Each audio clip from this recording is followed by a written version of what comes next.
नमस्ते दोस्तों, मैं हूं सतीश कुमार। आप में से बहुत सारे लोग कमेंट सेक्शन में बेलगावी को महाराष्ट्र में शामिल कीजिए, बेलगावी को एक केंद्राडलित प्रदेश बनाइए, उत्तर कर्नाटक को एक अलग स्टेट बनाइए, ऐसा डिमांड आ रहा है। इसके ऊपर आपका राय क्या है, इसके बारे में वीडियो बनाए हैं, पूछे हैं। इसके बारे में मैं अलग से वीडियो बनाऊंगा और ग्राउंड रियलिटी क्या है, लोग क्यों ऐसा कह रहे हैं, इसके बारे में मैं आपको क्लियरली समझाऊंगा।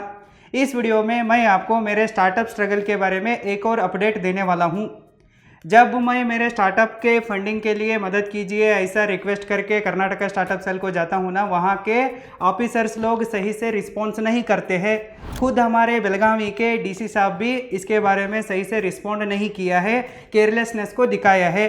इसको मैं लास्ट वीडियो में आपको प्रूफ के समेत दिखाया था।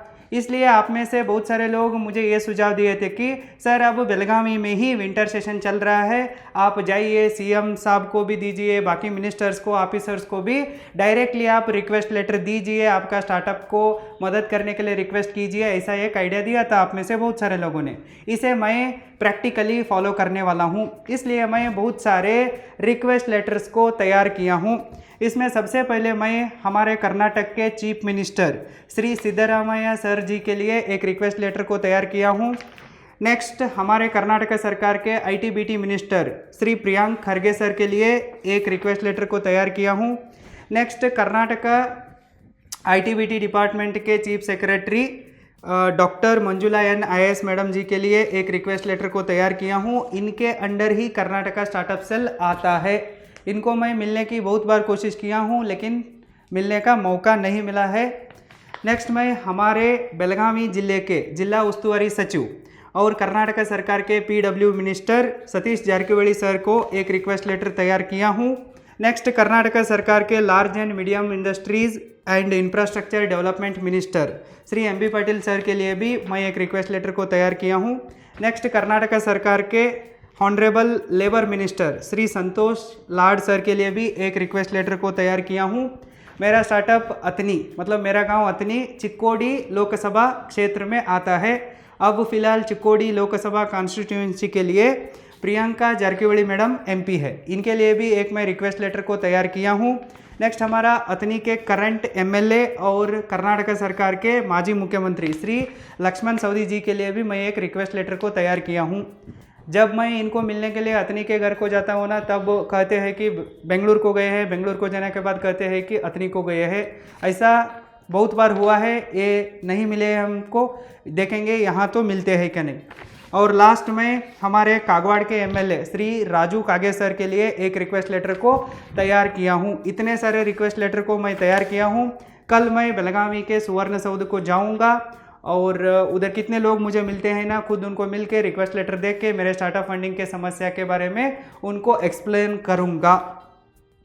हमारे गांव के घर से बेलगावी 218 किलोमीटर की दूरी पर स्थित है। हमारे अतनी के घर से बेलगावी 162 किलोमीटर की दूरी पर स्थित है। और मेरे बेलगावी के रेंटेड होम से सुवर्ण सौदा 8.5 किलोमीटर की दूरी पर स्थित है। मेरे गांव से बेंगलुरु 750 किलोमीटर प्लस होता है। हमारा गांव कर्नाटक का आखिरी गांव है, लास्ट विलेज ऑफ कर्नाटका कह सकते हैं। इसलिए हमारी आवाज़ बेलगांव तक भी नहीं पहुंचती है, बेंगलुरु तक तो पहुंचती ही नहीं है। हम खुद बेंगलुरु को गया तो भी उधर हमें कोई भी मदद नहीं मिलती है। ये मेरा समस्या हो गया। मेरे जैसे हजारों स्टार्टअप्स सेम प्रॉब्लम को फेस कर रहे हैं, इसलिए मैं इनिशिएटिव लेके इसे एड्रेस कर रहा हूँ। और कल मैं सुवर्ण सौध को जाऊँगा और इनको देने की कोशिश करूँगा। देखेंगे कौन कितना कर्नाटक के ऊपर प्यार करता है, कर्नाटक स्टार्टअप्स को सपोर्ट करने के लिए किसके पास टाइम है, वक्त है, मन है। देखेंगे, हम वेट करके देखेंगे, पता चलेगा कल क्या होता है। मैं लॉग में दिखाऊंगा, स्टे ट्यून्ड। दोस्तों, मैं सुबह ही बेलगावी के सुवर्ण विधानसभा को आके अंदर जाके अब बाहर आया हूँ। जब मैं सुबह यहाँ आया था ना, बहुत ही भीड़ थी। स्कूल के बच्चे सब सेशन देखने के लिए आ रहे थे, उनका ही ट्रॉफिक थोड़ा ज़्यादा था। यहाँ एंट्री पास लेना भी इतना आसान काम नहीं था, बहुत ही मुश्किल काम है। इन्फ्लुएंस लगता है, इतना आसानी से एंट्री पास नहीं मिलता है। मुझे मेरे दोस्तों से एंट्री पास मिली थी, इसलिए मैं सीधा अंदर गया। सुवर्ण सौध के गैलरी से इस तरह का एक व्यू दिखता है, आप देख सकते हैं। यहाँ कितनी सारी गाड़ियाँ खड़ी है, इतने सारे लोग यहाँ सेशंस के लिए आए हैं। और इधर एक हेलीकॉप्टर भी खड़ी है, आप देख सकते हैं। दोस्तों अब मैं आपको आज पूरा दिन क्या क्या हुआ अंदर आपको बताऊंगा। जैसे ही मैं अंदर गया ना, मुझे समझ में ही नहीं आ रहा था कि किन मिनिस्टर का डिपार्टमेंट ऑफिस कहाँ है, ऑफिसरों के लिए कलर अलग किधर एक रूम दिए हैं, ये समझ में नहीं आ रहा था। 1 घंटे ढूंढने के बाद मुझे सबसे पहले कर्नाटका सरकार के ITBT मिनिस्ट्री के सेक्रेटरी का ऑफिस मिला। Doctor Manjula N IAS madam, इनका एक रूम मिला। मैं देखते ही खुश हो गया। इनको मिलने के लिए मैं पिछले 6 महीने से दिन रात मेहनत कर रहा हूँ, फॉलोअप कर रहा हूँ, लेकिन बेंगलुरु को जाने के बाद भी वो हमसे नहीं मिले थे। इधर वो मिल सकते हैं सोच के मैं अंदर गया, लेकिन बैड लक ये था कि वे आज अवेलेबल नहीं थे। उनका एक असिस्टेंट थे, वो कह दिया कि मैडम तो बेंगलुरु को गए हैं, अब आने का कोई चांसेस नहीं है, आप बेंगलुरु में ही जाके मिलिए। फिर मैं उनको मेरा रिक्वेस्ट लेटर दिया और इसको लेके उन्होंने एक रिसीव्ड कापी दिया। इस रिसीव्ड कापी में एक दिक्कत है कि दोस्तों कोई भी सील ही नहीं है। उन्होंने डेट डाला, सिग्नेचर किया और ऑफिस का नंबर डाल दिया। इसका कोई ट्रैकिंग ID भी नहीं मिलेगा। और सील के बारे में पूछने से वो कहा कि हम सब बेंगलुरु में ही छोड़ के आए हैं। इससे हम समझ सकते हैं कि दोस्तों सिर्फ ये नौटंकी करने के लिए इधर आए हैं सब लोग। मतलब ये बेलगावी में क्या सेशन चल रहा है ना, ये एक पिछले हफ्ते से और एक 4 दिन चलेगा, एक 15 दिन तक। ये सिर्फ हमारा समझौत निकालने के लिए है। नॉर्थ कर्नाटका अनडेवलप्ड एरिया है। जब हम इधर सुविधा दीजिए ऐसे बोल के आवाज़ उठाते हैं ना, हमारा आवाज़ दबाने के लिए इतना नौटंकी कर रहे हैं, बस ये इधर से साबित हो जाता है। जब हम मंजुला मैडम को बेंगलुरु में मीट करने के लिए उनका MS बिल्डिंग में ऑफिस को जाते हैं ना, उधर अंदर उनके कैबिन में अलाउड ही नहीं करते हैं। उनका उधर बाहर का स्टॉप कहते हैं कि आप मैडम को ईमेल लिखिए, ईमेल में वो रिप्लाई देंगे, अपॉइंटमेंट देते तब आइए। उनको हम 1000 से ऊपर ईमेल दिखे हैं, एक को भी रिप्लाई नहीं आया है। और कर्नाटका स्टार्टअप सेल इनके अंदर ही आता है। और हम कर्नाटका स्टार्टअप सेल को भी 1000 बार रिक्वेस्ट किए हैं, हमको फंडिंग की ज़रूरत है, प्लीज़ हमें मदद कीजिए।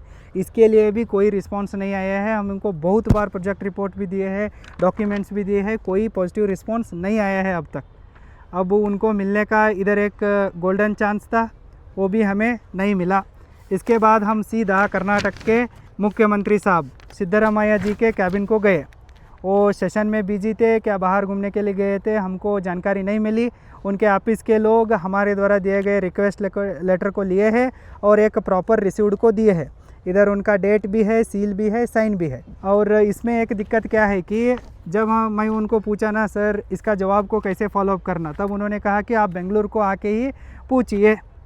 मेरा घर से बेंगलुरु 750 से भी ज़्यादा किलोमीटर दूरी पर है। फिर मैं इनका जवाब सुनने के लिए उधर जाना चाहिए, कैसे पॉसिबल है। इधर किसी एक ऑफिसर का नाम लिखा है, उसका कुछ कॉन्टैक्ट नंबर है, तो मैं उसको एडवांस कम्युनिकेट करके तो जा सकता हूँ ना बेंगलुरु तक। फिर ये क्या हो गया, हमसे लो और डस्टबिन में फेंको, इस तरह का एक सिस्टम हो गया। इसके बाद मैं सीधा कर्नाटक के लेबर मिनिस्टर श्री संतोष लाड जी का ऑफिस को गया। वो सेशन में बिजी थे और वो आने तक वेट किया। लंच ब्रेक में वो आ गए। आने के बाद मैं उनको मेरा रिक्वेस्ट लेटर को दे के बताया कि सर मैं एक फिल्म एडिटेक स्टार्टअप कर रहा हूँ पिछले 8 साल से और मुझे फंडिंग की ज़रूरत है, मैं स्ट्रगल कर रहा हूँ। तब वो कहा कि इसको कौन स्टार्टअप करता है, फिल्म एडिटेक कोई स्टार्टअप होती है क्या। ऐसा वो मजाक उड़ा के बोला कि ये स्टार्टअप ही नहीं है। ऐसे लोगों को क्या कहना है दोस्तों। हम इधर सीरियसली 2018 से काम कर रहे हैं हमारे स्टार्टअप के ऊपर। अगर हमारा स्टार्टअप ही नहीं है तो क्यों भारत सरकार हमें स्टार्टअप इंडिया के अंदर स्टार्टअप इंडिया रिकग्नाइजेशन सर्टिफिकेट देती है, फिर इसके बाद DIPP नंबर देती है, क्यों ये सब रिकग्नाइजेशन दे रही है। और ख़ुद कर्नाटक सरकार का ही स्टार्टअप रिकग्नाइजेशन सर्टिफिकेट है। उनको जो मैं एक रिक्वेस्ट लेटर दिया हूँ ना, उसमें भी उसका जिक्र किया है और नंबर भी दिया है। उसमें स्पष्ट तरीके से कर्नाटक के ITBT मिनिस्ट्री हमको रिकग्नाइज करके टेक स्टार्टअप एक सर्टिफिकेट दिया हुआ है। मैं साइड में आपको इधर लगा के दिखा रहा हूँ, देख सकते हैं। ऐसे लोगों को क्या कहना। फिर वो तो ऐसे ही बात करके गए। फिर इसके बाद हम सीधा MB पाटिल सर के ऑफिस को गए। वो भी अभी भी आ रहे थे और आते ही वो मीटिंग में बिजी हो गए, लेकिन बाहर बहुत सारे लोग खड़े थे। उन्होंने हमको अंदर पूछ के क्या है 1-5 मिनट बताने के लिए टाइम दिया, सबको दिया था। और मैं बताया ऐसा ऐसा मेरा एक स्टार्टअप है, मैं स्ट्रगल कर रहा हूँ, प्लीज़ थोड़ा फंडिंग के लिए मदद कीजिए, ऐसा मैं किया। फिर उन्होंने क्या किया कि उनका PA को बुला के गाइड करने के लिए बोला। फिर उनका PA साहब ने हमको कहा कि तुम्हारा स्टार्टअप अच्छा है, तुम अच्छे से काम कर रहे हो, ये हमारा डिपार्टमेंट के अंदर नहीं आता है, ये ITBT मिनिस्ट्री के अंदर आता है, आप वहाँ जाके पूछिए। फिर ऐसा जवाब आने के बाद हम सीधा ITBT मिनिस्ट्री के ऑफिस को गया। अब फ़िलहाल प्रियंक खरगे साहब ITBT मिनिस्टर है और ये भी नहीं थे, और ये आने तक हमने वेट किया और ये लंच ब्रेक में आ गए, और इनको हम मिलने के बाद समझाए इस तरह का मैं स्टार्टअप कर रहा हूँ। फिर उनका जवाब था कि आप नेक्स्ट साल आने वाले कर्नाटका स्टार्टअप एलिवेशन प्रोग्राम में अप्लाई कीजिए। हम पिछले 8 हफ्ते से अप्लाई कर ही रहे हैं, क्यों रिजेक्ट होता है इसके लिए कोई सटीक जानकारी नहीं है, प्रॉपर रिस्पॉन्स नहीं है, किनको फ़ंड देना है पहले ही तय होता है, एक मजाक चलता है, नौटंकी ही चलता है इसके नाम पर। कर्नाटका सरकार के ITBT मिनिस्ट्री के करप्शन की वजह से ही पिछले 8 साल से हमको कुछ भी सुविधा नहीं मिली है। फ़ंड भाड़ में जाने दीजिए, एटलीस्ट हमको इंक्यूबेशन में बुला के एटलीस्ट एक प्रॉपर ट्रेनिंग तो देना चाहिए। हम खुद महाराष्ट्र से, दिल्ली से, उधर से सीख के उधर के ट्रेनिंग सेशन को अटेंड करके अब स्टार्टअप को शुरू करके 8 साल सक्सेसफुली चला के इसको एक ग्रोथ स्टेज पर लाए हैं। फ़िलहाल हमारे स्टार्टअप के अंदर 4500 से भी ज़्यादा स्टूडेंट सीख रहे हैं। हमको इसे स्केल करना है, नेशनल इंटरनेशनल लेवल तक लेके जाना है। इसके लिए हम फंड्स की ज़रूरत है और कुछ डिपार्टमेंट से परमिशन की ज़रूरत है। लेकिन ये कहते हैं कि भाई साहब आप फिर से अप्लाई कीजिए। फिर से अप्लाई करना है तो हमको एलिजिबिलिटी तो चाहिए ना। एलिवेशन प्रोग्राम में किसको ये कॉल फॉर्म करते हैं? जो भी नया स्टार्टअप शुरू किया है, 1 साल 2 साल हुआ है, उसको प्रोटोटाइप बिल्ड करने के लिए फ़ंड्स की ज़रूरत होती है ना, उसके लिए वो प्रोग्राम है। स्टार्टिंग जो स्टार्टअप है ना, अभी बिगिनर स्टार्टअप 1-2 साल है, वो कुछ भी तैयारी नहीं किया, ऐसे लोगों को 50 लाख वो उसमें बुला के देते हैं, हमको तो दे ही नहीं सकते हैं। ऑलरेडी हमारा एग्जिस्टिंग ग्रोथ स्टेज का स्टार्टअप है, लेकिन वो समझने के लिए तैयार ही नहीं है। ऐसे अनपढ़ लोगों को क्या कहना है फिर? कहाँ से तो लोग आ जाते हैं अनपढ़ लोग, हम इधर पढ़े लिखे लोग इतना तकलीफ़ को झेलना पड़ता है, ये हमारी हालत है। हम उनको रिक्वेस्ट किया एटलीस्ट आप हमको देखिए, हमारे कंपनी के सारे स्टॉक्स को यानी शेयर्स को रखिए और हमको 50 लाख एज अ लोन दीजिए। ये तो कर सकते हैं ना आप। हम किधर फुकट का पैसा मांग रहे? हम सीधा इनको लोन होता है तो लोन दीजिए, फ़ंड होता है तो फ़ंड दीजिए, यही हमको उनसे मदद चाहिए ना। अगर ITBT मिनिस्ट्री इसके लिए स्टार्टअप के लिए मदद नहीं करता है तो हम किसको जाके क्या पूछ सकते हैं? फिर ये होने के बाद अब मैं सीधा बाहर आके यहाँ बैठा हूँ। दोस्तों, आप सारे लोग बहुत लोग कमेंट सेक्शन में पूछते रहते हैं ना, क्यों बेलगावी के लोग, बेलगावी महाराष्ट्र में जाना चाहिए, बेलगावी एक सेंट्रल टेरिटरी बनना चाहिए, उत्तर कर्नाटक एक अलग स्टेट बनना चाहिए, ऐसे डिमांड क्यों करते हैं? कि इसकी वजह से ही करते हैं। North Karnataka completely undeveloped area है, यहाँ के MLA MP मिनिस्टर्स उधर जाके काम नहीं करते सही से, और जितने भी पोस्टिंग मिलते हैं ना हरामखोरों को ही मिलती है। जो काम करने वाले MLA MP हैं ना, उनको कभी पोस्टिंग ही नहीं मिलती है, उनका इलाका को फंड ही नहीं मिलती है, वो सारे अनडेवलप्ड है। और जो लोग अनपढ़ है, उनको कुछ काम करना ही नहीं आता है ना, अकल ही नहीं रहता है ना, ऐसे लोगों को कैबिनेट मिनिस्ट्री मिल जाती है। इसका एक बुरा इफेक्ट को हम लोग इधर भुगतना पड़ता है। ये सिर्फ मेरा अकेला प्रॉब्लम नहीं है सर, ये बॉर्डर एरिया में हज़ारों से भी ज़्यादा स्टार्टअप सेम प्रॉब्लम को फेस कर रहे हैं। और कितने लोगों को बाकी समस्या भी होती है। बेंगलुरु यहाँ से बेलगावी से 550 किलोमीटर है, मेरे घर से 750 से भी ज़्यादा किलोमीटर होता है। बेलगावी मुझे 200 से ऊपर किलोमीटर होता है यहाँ आना है तो भी मेरे घर से। तो इतना एक लॉन्ग डिस्टेंस है, इधर कुछ भी ऑफिस नहीं है। ये एक 15 दिन का नौटंकी करने के लिए सेशंस किए हैं, विंटर सेशंस। आते हैं, मस्त खाते हैं, मौज मस्ती करते हैं, फ़ोटो वोटो लेते हैं, घूम कर चले जाते हैं, कुछ काम नहीं करते हैं। इधर का जो भी हम दिए होते हैं ना, इधर ही फेंक के जाते हैं डस्टबिन में, क्योंकि इसका कोई रिस्पॉन्स ही नहीं आता है। ये हमारा हाल है, इसलिए लोग इस तरह का डिमांड करते हैं, यही यहाँ का रियलिटी है। अब मैं कर्नाटका के मुख्यमंत्री साहब सिद्धरामैया जी से एक अनुरोध करता हूँ कि प्लीज़ आप थोड़ा अपने गवर्नमेंट के मिनिस्टर की तरफ ध्यान दीजिए। आपके मिनिस्टर्स क्या कर रहे हैं, किधर डेवलपमेंट कर रही है, कैसे फंड्स को यूज़ कर रहे हैं, और नॉर्थ कर्नाटक के लोगों के डेवलपमेंट के लिए क्या कर रहे हैं, थोड़ा इसके ऊपर ध्यान दीजिए। नींद से थोड़ा उठिए। कर्नाटक के लोग ऑलरेडी आपको निद्रामया कह के मजाक उड़ा रहे हैं। आप कुंभकर्ण गहरी नींद से थोड़ा उठ के देखिए क्या तो चल रहा है स्टेट में। फ्रीबीज देने से हम पढ़े लिखे लोगों को कुछ भी फ़ायदा नहीं होने वाला है। हमको फ़ंड दीजिए, हम स्टार्टअप को खड़ा करेंगे, ग्रो करेंगे, नेशनल इंटरनेशनल लेवल तक जाएंगे, यहाँ रोज़गार क्रिएट करेंगे, हम खुद हमारा इलाकों को डेवलप कर लेंगे। एटलीस्ट इतना तो कीजिए। नहीं तो आगे आने वाले दिनों में और भी बुरा हाल होता है। लोग एक बार गुस्से में आके टर्न हो गए तो आपका सरकार भी गिर सकता है और आपको भी इसका एक एहसास बाद में होके कुछ फ़ायदा नहीं होने वाला। इसलिए अभी भी आपका 2 साल का रूलिंग पीरियड है, थोड़ा हमारे ऊपर ध्यान दीजिए। प्लीज़ हमें फंडिंग दिलवाने में मदद कीजिए। मैं आपको मदद मांग के आपके कैबिन तक, ऑफिस तक आया था, सुवर्ण विधान सौध को आया था, लेकिन उधर आप नहीं थे। इसलिए मैं सोशल मीडिया के माध्यम से आपके तक पहुंचने की कोशिश कर रहा हूं। जितने भी लोग इस वीडियो को देख रहे हैं ना, मैं उनको एक रिक्वेस्ट करना चाहता हूं कि इस वीडियो को गवर्नमेंट नींद से उठने तक शेयर कीजिए, इसे आग की तरह फैलाइए।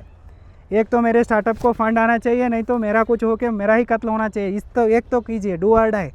एक तो अच्छा न्यूज़ आना चाहिए, एक तो बुरा न्यूज़ आना चाहिए। ऐसे बीच में लटक के नहीं रहना चाहिए ज़िंदगी। और हमारा बेलगावी और नॉर्थ कर्नाटक भी ऐसे ही अनडेवलप्ड नहीं रहना चाहिए। इसलिए इसे शेयर कीजिए, ऑफिसर लोग मदद कीजिए। कोई देख रहा है ना, हमारे स्टार्टअप को फ़ंड दिलवाइए। बस इतना ही एक अपडेट था। अगले वीडियो में कुछ अच्छा खबर आ गया तो मैं आपको ज़रूर अपडेट करूँगा। तब तक take care, thank you so much, फिर मिलेंगे।